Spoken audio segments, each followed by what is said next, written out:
Hello student, আজকের class আলোচনা করব তোমাদের ফার্স্ট সামেটিভে 20 নম্বর স্কুলের কোশ্চেনগুলো নিয়ে। পেজ নম্বর 115।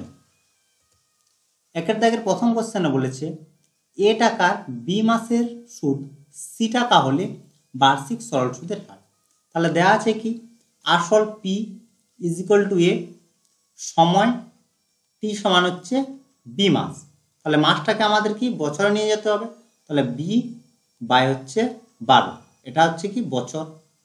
তারপর বলেছে সুদ আর ইজ ইকুয়াল টু হচ্ছে সি টাকা বলে বার্ষিক সরল সুদের হার, অর্থাৎ ছোট আর এর মান আমাদের বের করতে হবে। সরল সুদের ক্ষেত্রে আমরা জানি আর ইজ ইকুয়াল টু হয় পি টি আর বাই 100, আর সমান সি, আর সরল সমান হচ্ছে এ, সময় সময় বলেছে দেখো বি মাস সমান পেয়েছি বি বাই 12 বছর, তাহলে সময় হচ্ছে বি বাই 12টা নিচে লিখছি, ছোট আর মান বের করব, দেখো 12 নিচে ইন্টু হচ্ছে 100 হয়েছে। তাহলে আর ইজ ইকুয়াল টু হবে কত, তার আগে একটা লাইন লিখি, তাহলে A B R is equal to হচ্ছে কত 1200 সি, বা আর ইজ ইকুয়াল টু হচ্ছে 1200 সি বাই হচ্ছে অপশন বি তে দেখো দিয়েছে, এটাই হচ্ছে অ্যান্সার। পরের কোশ্চেন, যদি 2 বছরের মূলধন ও সমূল চক্রবৃদ্ধির অনুপাত 16:25 হয়, তাহলে বার্ষিক চক্রবৃদ্ধি সুদের হার। তাহলে কি কি দেওয়া আছে এখানে দেখো, দিয়েছে যে মূলধনের পরিমাণ দিয়েছে আর সমূল চক্রবৃদ্ধি অনুপাত আকারে দেওয়া আছে। তাহলে আমরা প্রথমে ধরে নিচ্ছি মূলধন পি ইকুয়াল টু হচ্ছে 16x আর সুদ প্লাস আসল এ ইকুয়াল টু হচ্ছে 25x, সময় এন ইজ ইকুয়াল টু 2, বের করতে হবে চক্রবৃদ্ধি সুদের হার। চক্রবৃদ্ধি সুদের ক্ষেত্রে আমরা জানি এ ইজ ইকুয়াল টু হয় এ বলতে সুদ প্লাস আসল সমান হচ্ছে আসল into 1 plus R by 100 whole to the power n. মানগুলো বসাচ্ছি, এ সমান হচ্ছে 25x, পি সমান হচ্ছে 16x, 1 প্লাস আর বাই হচ্ছে 100 whole to the power n, বা এটা লিখতে পারি কি 25x by 16x is equal to 1 plus R by 100 whole to the power n. N সমান কত দিয়েছে 2, তাহলে এন এর মানটা এখানে বসাচ্ছি 2, না উপরে বসিয়ে দিই একবার এন ইকুয়াল টু 2, বা দেখো স্কোয়ার আছে তাহলে বর্গ, এখানে এক্স এক্স কাটছে, তাহলে 1 প্লাস আর বাই 100 এর স্কোয়ার আছে তাহলে বর্গমূল করতে হবে, তাহলে রুট 25 বাই হচ্ছে 16, 25-এর বর্গমূল করলে পাচ্ছি 5 আর 16-এর বর্গমূল করলে পাচ্ছি 4, বা 8 বাই 100 সমান হচ্ছে 5 by 4 minus 1 is equal to হচ্ছে 1/4, 4 25 100 বা 8 ইজ ইকুয়াল টু হচ্ছে 25। অপশন ডি তে দেখো দিয়েছে 25, তাহলে অ্যান্সার হচ্ছে অপশন ডি। পরের কোশ্চেন,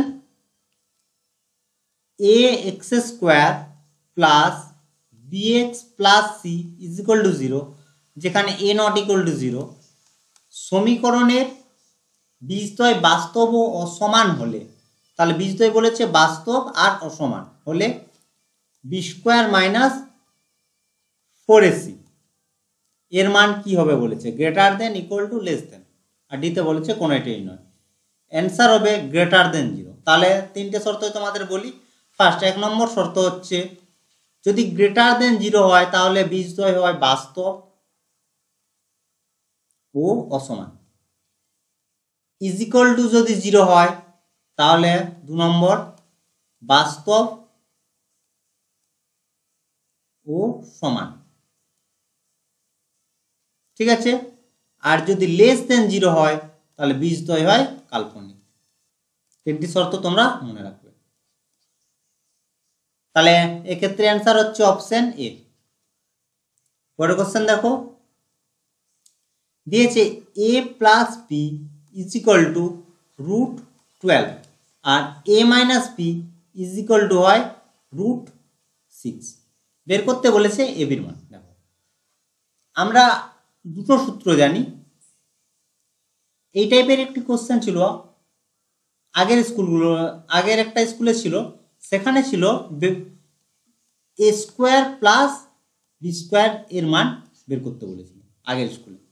ঠিক আছে, স্কুল নম্বরটা আমার মনে নেই, তো মোটামুটি এই এ প্লাস বি আর এ মাইনাস বি দেওয়া ছিল, সেখানে এ স্কোয়ার প্লাস বি স্কোয়ার মান বের করতে বলা হয়েছিল। দেখো দুটো অঙ্ক একই টাইপের অঙ্ক, আমরা দুটো সূত্র জানি যে 2 into a square plus B square সমান হয় এ প্লাস বি এর whole square plus a minus বির হোল স্কোয়ার। এখান থেকে এটা পাই, বা উল্টো দিক থেকে এটা লিখলে তোমাদের বুঝতে সুবিধা হবে, এ প্লাস বি এর whole square plus a minus বির whole square is equal to হয় 2 into a square plus B square. যখন বের করতে বলবে a square plus B square, তখন আমরা এই ফর্মুলা হিসেবে করব। 2 নম্বর এ প্লাস বির whole square minus a minus বির হোল স্কোয়ার সমান হয় 4ab। ঠিক আছে, যখন এ বির মান বের করতে বলবে তখন আমরা এই সেকেন্ড ফর্মুলা দিয়ে করব। তাহলে প্রথমে আমরা বের করে নিচ্ছি 4ab সমান, তাহলে 4ab ইজ ইকুয়াল টু আমরা কি পাচ্ছি এ প্লাস বি এর whole square minus a minus B এর হোল স্কোয়ার, তাহলে সমান এ প্লাস বির মান আমরা পেয়েছি রুট 12, তাহলে root 12 square minus a minus B সমান হচ্ছে রুট 6 তার স্কোয়ার, তাহলে 12 রুট 12 স্কোয়ার যদি করি তাহলে 12, আর রুট 6 এর স্কোয়ার করলে হচ্ছে 6, বিয়োগ করলে হচ্ছে 6। অতএব এ বি সমান 6/4, 2 দিয়ে কাটছে 2 আর উপরে থাকছে 3, সমান হচ্ছে 3/2। অপশন দেখে নাও, অপশন সিতে দেখো দিয়েছে, তার অ্যান্সার হচ্ছে অপশন সি। পরের কোশ্চেন, ও কেন্দ্রীয় বৃত্তের 10 সেমি ও 24 সেমি দৈর্ঘ্যের দুটি সমান্তরাল যে PQ ও ST কেন্দ্রের বিপরীত পাশে অবস্থিত, এর মধ্যবর্তী দূরত্ব 17 সেমি হলে তাদের বৃত্তের ব্যাসার্ধের দৈর্ঘ্য বের করতে হবে। আগে আলোচনা করা হয়েছে। দেখো এখন আমরা 20 নম্বর স্কুল করছি, ম্যাক্সিমাম কোশ্চেনগুলোই দেখো যে রিপিট হয়েছে। তোমরা তাহলে ভালো করে প্রতিটা স্কুলের অঙ্কগুলো তোমরা দেখে নেবে, তাহলে দেখবে যে 4-5টা স্কুলের পর থেকে কিছু কিছু কোশ্চেন প্রায় রিপিট হতে থাকে। আজকের ক্লাসে আমরা যতগুলো অঙ্ক করলাম ম্যাক্সিমাম কোশ্চেনে কিন্তু রিপিট কোশ্চেন। কেন্দ্র বলেছে ও, দুটি যে রয়েছে কেন্দ্রের বিপরীত দিকে 10 সেমি আর 24 সেমি, পি কিউ একটি যে, আরেকটা হচ্ছে এসটি আরেকটি যে, এস টি। কেন্দ্রদ্বয়ের মধ্যবর্তী দূরত্ব এখানে দিয়ে দিয়েছে, আমরা ধরে নিলাম এম আর এন, ও কিউ আর ওটি যুক্ত করলাম। ঠিক আছে, তাহলে ও এম পি কিউ কে সমকোণে সমদ্বিখণ্ডিত করে, ও এম লম্ব পি কিউ আর সমদ্বিখণ্ডিত করে P M is equal to M Q.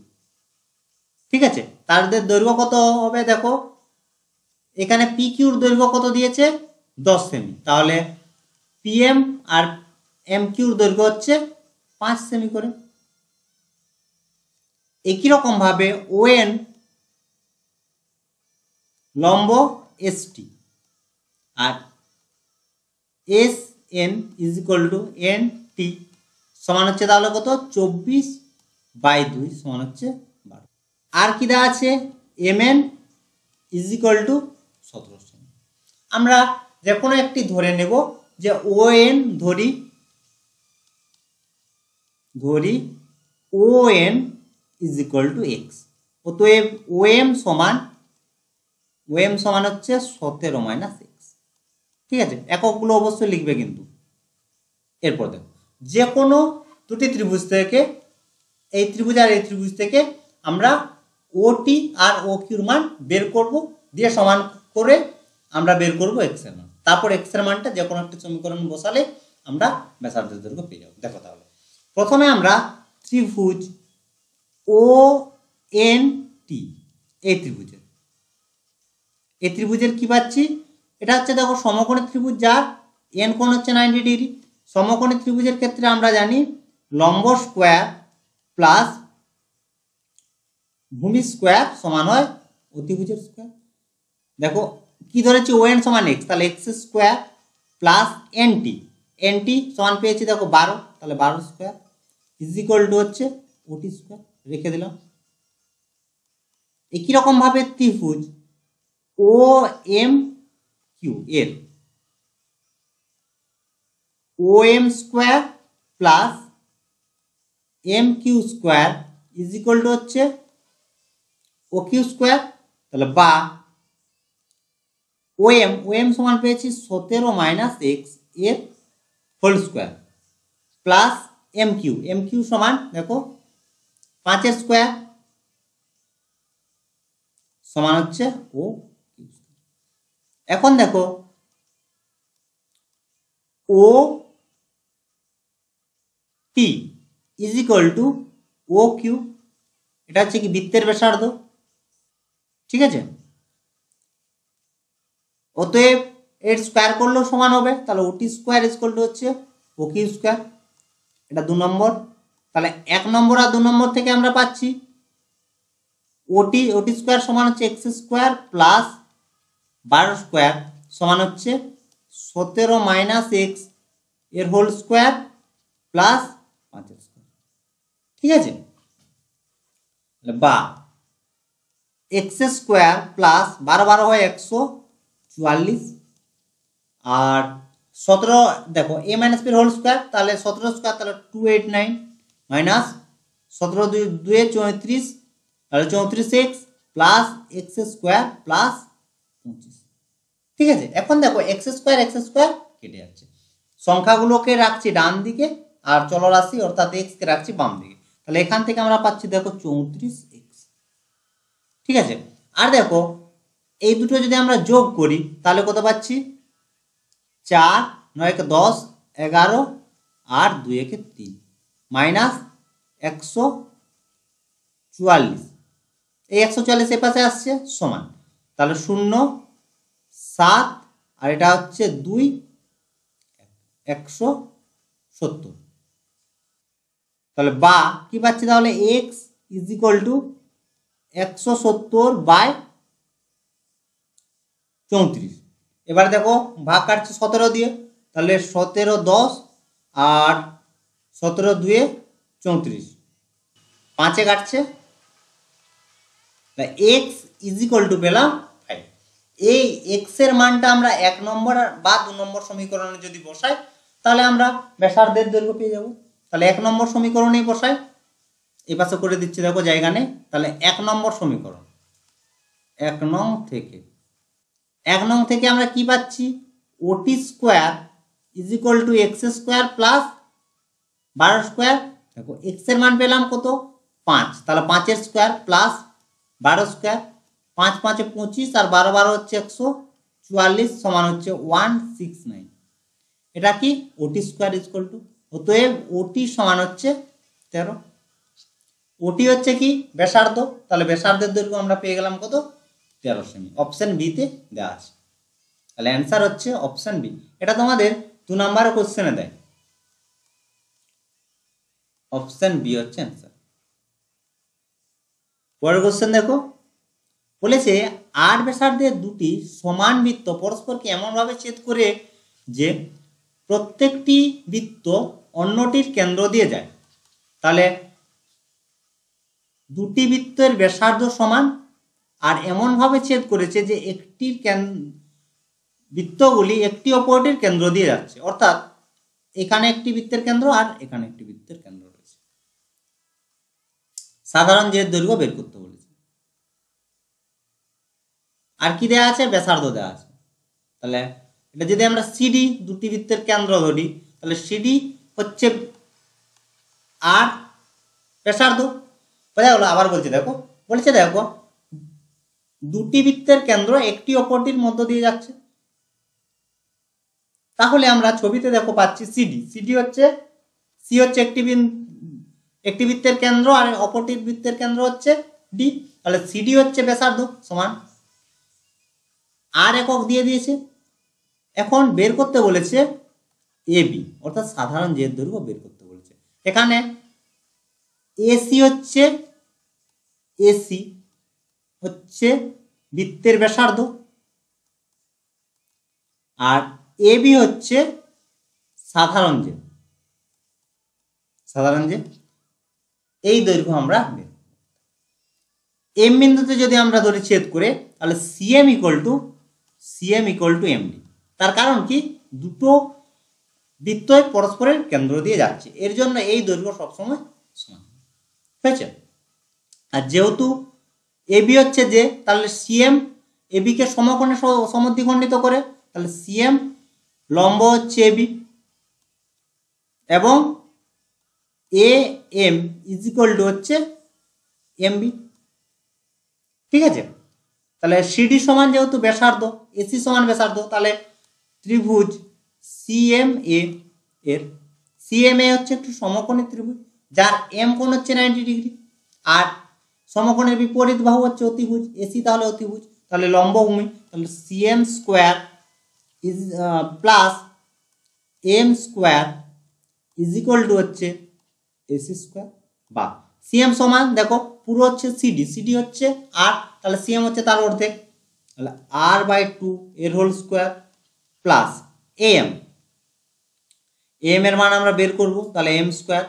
AC হচ্ছে কি ব্যাসার্ধ, তাহলে ব্যাসার্ধ হচ্ছে আর বলেছে এখানে ব্যাসার্ধ, তাহলে এখানে আমাদের লিখে দিতে হবে এসি হচ্ছে বৃত্তের ব্যাসার্ধ বা M square is equal to হচ্ছে R square minus R square by 4।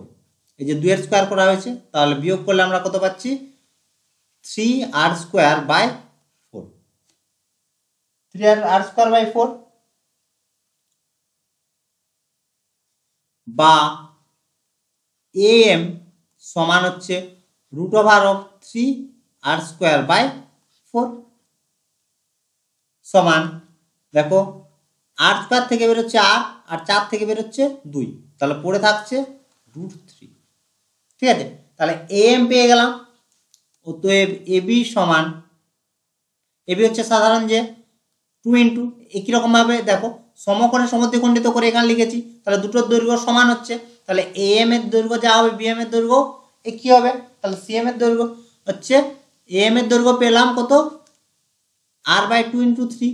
অতএব এবি সমান 2 ইন্টু হচ্ছে 2 ইন্টু r/2 ইন্টু √3। এখানে তাহলে 2 কাটলো, তাহলে √3r, এটাই হচ্ছে হয়ে গেল।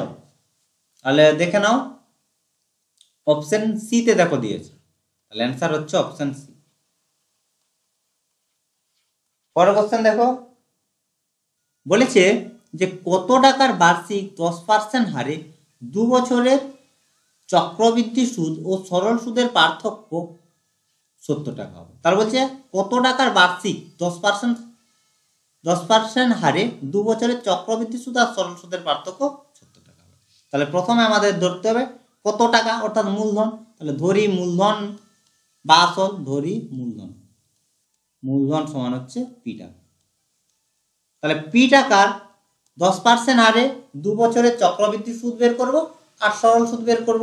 আর চক্রবৃদ্ধি সুদ সবসময় বেশি হয় তোমরা সবাই জানো, তাহলে চক্রবৃদ্ধি সুদ মাইনাস সরল সুদ সমান হবে 70 প্রশ্ন অনুসারে। তাহলে চক্রবৃদ্ধি সুদের ক্ষেত্রে প্রথমে করি, চক্রবৃদ্ধি সুদের ক্ষেত্রে a ইকুয়াল টু হয় সুদ প্লাস আসল, a ইকুয়াল টু হয় আসল ইন্টু 1 প্লাস একবার করে দিই 10/100 হোল টু দি পাওয়ার 2, তাহলে সমান p ইন্টু 10 10 100 1 প্লাস 1/10 এর স্কোয়ার, তাহলে সমান p ইন্টু দেখো 11/10 এর স্কোয়ার সমান p আচ্ছা আগের দিয়ে লিখি 121/100। এটা কি পেলাম? সুদ প্লাস আসল। আমাদের দরকার সুদ, তাহলে সুদ এক্ষেত্রে আমরা সুদ ধরছি R1, চক্রবৃদ্ধির ক্ষেত্রে সুদ ধরলাম R1, তাহলে R1 সমান কত হবে? A মাইনাস পি সমান হচ্ছে এর মান পেয়েছি 1 পি বাই হচ্ছে 100 মাইনাস পি, তাহলে যদি বিয়োগ করি তাহলে আমরা পাবো 21p/100। এটা হচ্ছে চক্রবৃদ্ধি সুদের পরিমাণ, সরি চক্রবৃদ্ধি, হ্যাঁ চক্রবৃদ্ধি সুদের পরিমাণ। এখন আমরা বের করব সরল সুদ। সরল সুদের ক্ষেত্রে হয়েছে, তাহলে R2 ধরলাম সরল সুদ, তার সরল সুদ হয় আসল ইন্টু সময় ইন্টু সুদের হার বাই হচ্ছে 100। ঠিক আছে, তাহলে সমান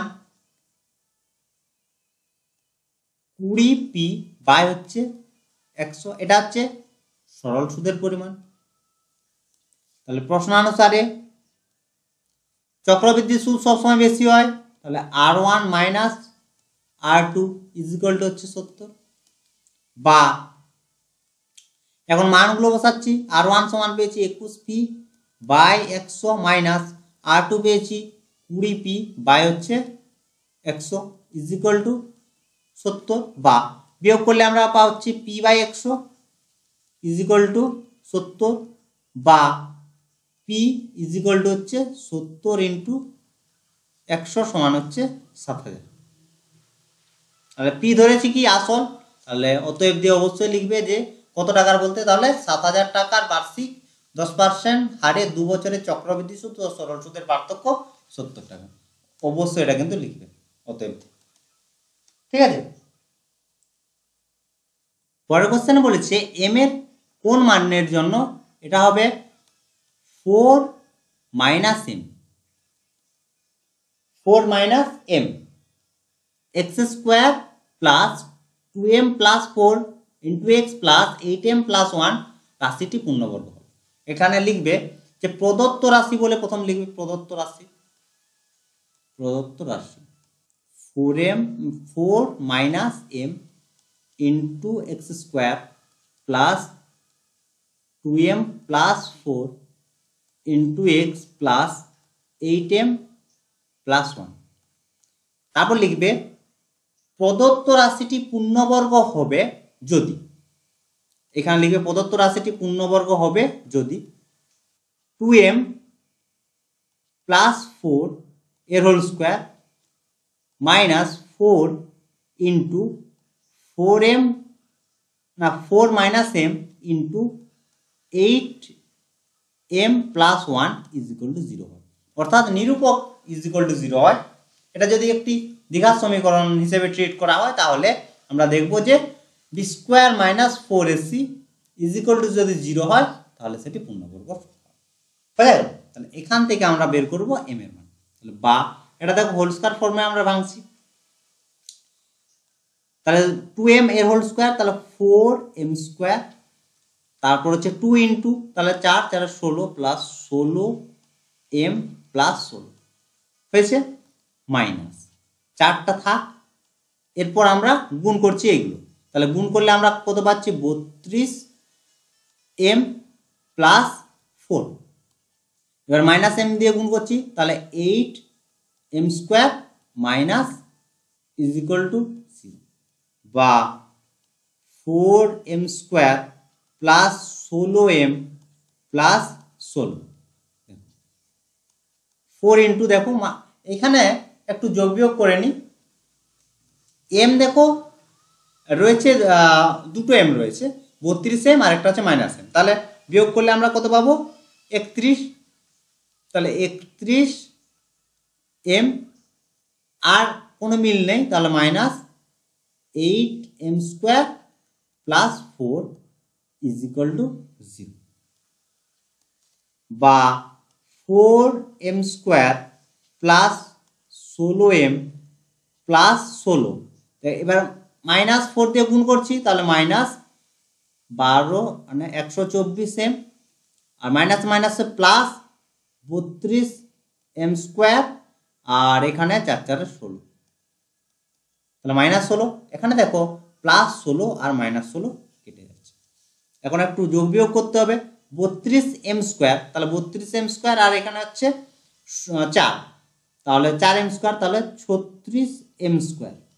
ঠিক আছে, এবার এম গুলো দেখো, এখানে মাইনাস আছে আর প্লাস আছে, তাহলে মাইনাস হলো, তাহলে 16 বাদ দিচ্ছে, তাহলে 8, আর এখানে হচ্ছে দেখো 0 108 ইজ ইকুয়াল টু 0। কমন কি যাচ্ছে দেখো, 36m কমন যাচ্ছে, পড়ে থাকছে m-3 ইজ ইকুয়াল টু 0। অতএব 36m ইজ ইকুয়াল টু 0। দেখো 36m ইজ ইকুয়াল টু 0, তাহলে এখান থেকে পাচ্ছি m ইকুয়াল টু হচ্ছে 0, আর m-3 ইজ ইকুয়াল টু 0, তাহলে m ইজ ইকুয়াল টু পাচ্ছি 3। ঠিক আছে, তাহলে m এর মান বের করতে বলেছে, তাহলে m এর আমরা দুটো মান পেলাম, একটা হচ্ছে 0 আর একটা হচ্ছে 3। পরের কোশ্চেন, ও কেন্দ্রীয় বৃত্তের ভেতরে P যে কোনো একটি বিন্দু, ও হচ্ছে বৃত্তের কেন্দ্র, P হচ্ছে যে কোনো একটি বিন্দু। তারপর বলেছে কি, ব্যাসার্ধ 5, OP এর দৈর্ঘ্য OP, এটা হচ্ছে O আর এটা হচ্ছে P, এর দৈর্ঘ্য দিয়ে দিয়েছে। তাহলে কি কি দিয়েছে, OP ইজ ইকুয়াল টু হচ্ছে 3 সেমি, আর ব্যাসার্ধ সমান হচ্ছে 5 সেমি। বের করতে বলেছে যে P বিন্দুগামী যেটির দৈর্ঘ্য ন্যূনতম, তাহলে P বিন্দুগামী ন্যূনতম যে, এটা বের করতে বলেছে। একই কোশ্চেন, জাস্ট কোশ্চেনটা একটু ভাষাটা অন্যরকম দিয়েছে, অন্য কিছু নয়। বাকি এই টাইপের অঙ্ক বহু করেছি, এক্ষুনি করলাম একটা অঙ্ক। তাহলে AB যদি আমরা যে ধরি, তাহলে OP লম্ব হবে কি, ABর সঙ্গে লম্ব হবে, আর কি হবে, AP ইজ ইকুয়াল টু হবে PB। ঠিক আছে, লম্ব যেহেতু, তাহলে P কোণ 90 ডিগ্রি। OB হচ্ছে এখানে কি, ব্যাসার্ধ, যার দৈর্ঘ্য দিয়ে দিয়েছে 5 সেমি। ত্রিভুজ APB এর ক্ষেত্রে আমরা কি পাচ্ছি, লম্ব স্কোয়ার, তাহলে OP square plus PB square is equal to হচ্ছে OB স্কোয়ার, বা OP সমান পেয়েছি 3, তাহলে 3 এর স্কোয়ার প্লাস PBর মান বের করব, OB সমান দিয়েছে ব্যাসার্ধ, তাহলে 5 এর স্কোয়ার, বা PB square is equal to 25 minus 9 বিয়োগ করলে হচ্ছে কত, 16, বা PB সমান হচ্ছে কত, 4। তাহলে PB ইজ ইকুয়াল টু যেহেতু 4, তাহলে AP সমানও 4 হবে। অতএব AB সমান 4 গুণিত 2 সমান হচ্ছে 8, একক কি দিয়েছে, সেমি। ঠিক আছে, অতএব দিয়ে অবশ্যই লিখবে যে P বিন্দুগামী যেটির দৈর্ঘ্য ন্যূনতম, তার দৈর্ঘ্য হচ্ছে 8 সেমি। পরের কোশ্চেন দেখো, যে ও কেন্দ্রীয় বৃত্তের PQRS একটি বৃত্তস্থ চতুর্ভুজ। বৃত্তের কেন্দ্র PQRS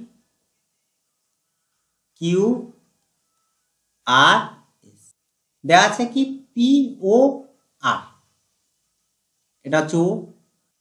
দেখো এখানে একটু কনফিউশন আছে। দেখো POR বলতে দুটো কোণই হতে পারে, এই দিকটাও হতে পারে, এই দিকটাও হতে পারে, বোঝা গেল। তাহলে একদিকটা যদি আমরা QR ধরি, এই দিকটা যদি ধরি PR, তাহলে অপর দিকটা হচ্ছে প্রবৃত্ত PR। দুটো ক্ষেত্রে আমরা মান বের করছি। তাহলে প্রথমে দেখো কি দেওয়া আছে, POR ইজ ইকুয়াল টু হচ্ছে 100 ডিগ্রি। দেখো এই কোণ হিসেবে প্রথমে আগে বের করি, বের করতে কি বলেছে, PSR আর হচ্ছে PQR। ছবিতে দেখে নাও PSR, তাহলে PSR এই কোণের মান, আর হচ্ছে PQR এই কোণের মান। ঠিক আছে, প্রথমে আমরা এই কোণ যদি ধরি 100 PQR, এই চাপে কোণ POR। POR হচ্ছে কি, কেন্দ্রস্থ কোণ, এবং কোণ PSR এস আর হচ্ছে বৃত্তস্থ কোণ,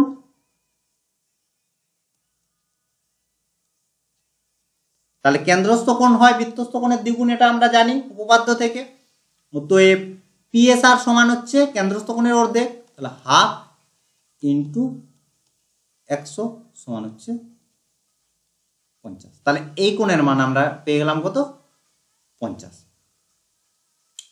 তাহলে এস কোণের মান পেয়েছি, কিউ কোণের মান বের করতে হবে। আমরা জানি বৃত্তস্থ চতুর্ভুজের ক্ষেত্রে বিপরীত কোণগুলির সমষ্টি হয় 180 ডিগ্রি। যেহেতু এখানে বলেছে পি কিউ আর এস একটি বৃত্তস্থ চতুর্ভুজ, যেহেতু পি কিউ আর এস একটি বৃত্তস্থ চতুর্ভুজ, অতএব কোণ পি প্লাস কোণ আর ইজ ইকুয়াল টু 180 ডিগ্রি এবং কোণ এস প্লাস কোণ কিউ ইজ ইকুয়াল টু হচ্ছে 180 ডিগ্রি। তাহলে দুটি কোণের সমষ্টি 180 ডিগ্রি, যার একটি কোণের মান আমরা পেয়েছি এস কোণের মান। তাহলে কিউ কোণের মান বের করতে আর কোনো সমস্যা নেই। কিউ কোণ সমান তাহলে কত হবে? 180 ডিগ্রি মাইনাস 50 ডিগ্রি। এস কোণের মান পেয়েছি 50 ডিগ্রি, বিয়োগ করলে পাচ্ছি 130 ডিগ্রি। বোঝা গেল? কিউ কোণ বলতে পি কিউ আর, তাহলে পি কিউ আর এর মান পেয়ে গেলাম 130 ডিগ্রি অ্যান্সার। তোমাদের যে বললাম যে দুটি কেস হয়। এখন দেখো যদি কিউ কোণের মান এই দিকে থাকে, অর্থাৎ আমাদের হিসেবে প্রবৃদ্ধ পি ও আর এর মান যদি বলে দেয় 100, তাহলে আমরা কি পাবো? কিউ কোণের মান পাবো। কিভাবে? আবার প্রবৃদ্ধ পি ও আর যদি বলে দেয় 100, এটা আমরা ধরলাম পি ও আর এই দিকটা, আর অপর দিকটা তাহলে হচ্ছে প্রবৃদ্ধ। অতএব এখন যদি আমরা দেখি তাহলে পি এস আর এই চাপে কোণ পি ও আর হচ্ছে প্রবৃদ্ধ পি ও আর, প্রবৃদ্ধ পি ও আর হচ্ছে কেন্দ্রস্থ কোণ এবং কোণ P Q R is equal to হচ্ছে বৃত্তস্থ কোণ। অতএব পি ও আর সমান তাহলে কত হবে? 100/2 সমান হচ্ছে 50 ডিগ্রি। কিউ কোণের মান যদি 50 ডিগ্রি হয় তাহলে এস কোণের মান কোণ পি এস আর সমান হচ্ছে 180 ডিগ্রি মাইনাস 50 সমান হচ্ছে 130 ডিগ্রি। বোঝা গেল? তাহলে যদি এই টাইপের কোশ্চেন হয়, তোমরা দুভাবে যে আমরা করছি দুটোই কিন্তু তোমরা করে আসবে। বোঝা গেল? দুটো শর্তই তোমরা দেখাবে যে প্রবৃদ্ধ কোণের ক্ষেত্রে কি হচ্ছে আর পিউ আর হিসেবে কি হচ্ছে। জাস্ট মানগুলো চেঞ্জ হচ্ছে, কিন্তু দুটি কোণের সমষ্টি সবসময় 180 হবে। তার কারণ হচ্ছে পি কিউ আর এস একটি বৃত্তস্থ চতুর্ভুজ। তাহলে অ্যান্সার হচ্ছে প্রথমে আমরা পেলাম কত? 50 আর 30, তারপরে পেলাম কত? ভুল বললাম, 50 আর 130, আর তারপর পেলাম 130 আর 50। পরের কোশ্চেনে বলেছে একটি আয়ত ঘনাকার ঘরের দৈর্ঘ্য প্রস্থ উচ্চতা যথাক্রমে দিয়েছে এ বি সি, যদি তাহলে দৈর্ঘ্য সমান এ একক, প্রস্থ সমান বি একক, আর উচ্চতা সি একক। আর দেওয়া আছে কি A plus B plus C is equal to 25 এবং A B B C plus C A is equal to হচ্ছে 252 বর্গ একক হয়, তবে ওই ঘরে যে বৃহত্তম রডটি রাখা যাবে তার সম্ভাব্য দৈর্ঘ্য বের করতে বলছে। সম্ভাব্য, দেখো আয়তঘনাকার ঘরের মধ্যে যে সর্ববৃহৎ দণ্ডটি রাখা যাবে সেটি হচ্ছে কর্ণ বরাবর রাখা যাবে, অর্থাৎ কর্ণের দৈর্ঘ্যই হচ্ছে সর্ববৃহৎ দণ্ডের দৈর্ঘ্য। তাহলে আমরা জানি আয়তঘনাকার কর্ণের দৈর্ঘ্য সমান হয় √of a square B square C square, A square plus B square plus C square সমান, আমরা জানি ফর্মুলা হয় A plus B plus C এর স্কোয়ার সমান হয় A square plus B square plus C square plus 2 into A B plus B C plus C. এখান থেকে আমরা পাবো কি A square plus B square বাদ দিয়ে লিখে দিই A square plus B square plus C square is equal to হচ্ছে এ প্লাস বি প্লাস সি এর whole square minus 2 into A B B C plus C. ঠিক আছে, তাহলে একই রকম ভাবে আমরা মানটা একবারে বসিয়ে দিই এ প্লাস বি প্লাস সি এর whole square minus 2 into A B BC C তাহলে সমান, দেখো মানগুলো দেওয়া আছে এখানে এ প্লাস বি প্লাস সির মান দেওয়া আছে 25, তাহলে 25 square minus 2 into A B BC C এর মান দিয়েছে 252, তাহলে 252 25 স্কোয়ার করলে আমরা পাবো 625, তাহলে 625 মাইনাস টা হচ্ছে 4 0 সমান এখান থেকে পাচ্ছি 1 2 1 121 সে 11 স্কোয়ার এখান থেকে পাচ্ছি 11। তাহলে কর্ণের দৈর্ঘ্য পেলাম হচ্ছে 11, অতএব বৃহত্তম রডটির দৈর্ঘ্য হচ্ছে 11 একক। বুঝা গেল? অতএব দিয়ে লিখে দিবে যে বৃহত্তম রডটির দৈর্ঘ্য হচ্ছে 11 একক। তো এই ছিল আজকের ক্লাস। আশা করি আজকের ক্লাসের অঙ্কগুলো তোমরা বুঝতে পেরেছো। যদি কোনো সমস্যা থাকে অবশ্যই কমেন্ট করে জানাবে, বা এর বাইরেও যদি কোনো তোমাদের সমস্যা থাকে তাহলে তোমরা আমাকে হোয়াটসঅ্যাপ করতে পারো 7797151981 এই নাম্বারে। তো আজ এই পর্যন্তই, তোমরা সবাই ভালো থেকো, বাই বাই।